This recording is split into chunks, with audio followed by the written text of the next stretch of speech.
Umakyat po sa 698 million pesos pa ang naitalang pinsala po sa sektor ng pangisdaan sa Region 1 kahapon mula po sa 681 na milyon noong November 18. Sa datos po na ibinahagi ng Bureau of Fisheries and Aquatic Resources Region 1, katumbas po yan ng 4,593 metrikong tonelada ang naturang danyos na naapektuhan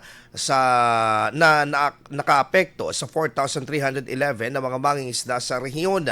Nangunguna pa rin ang Pangasinan sa may pinakamataas na bilang na apektadong mangingisda na nasa antas ng 2,753. La Union na nasa 860, Ilocos Sur na nasa 591 at Ilocos Norte na nasa 107.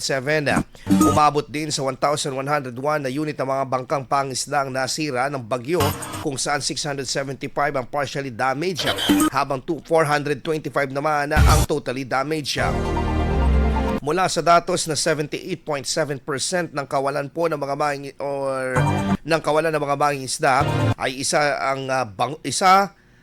isang bangus na sinusundan po ng hipon na nasa 17.6% at tilapia na nasa 3.6%.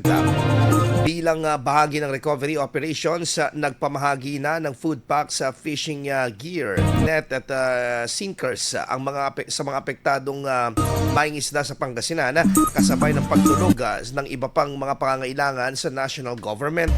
Patuloy ang pagtataya ng pinsala ng sektor upang agarang matulungan ang mga apektado. IFM News. IFM News. IFM News.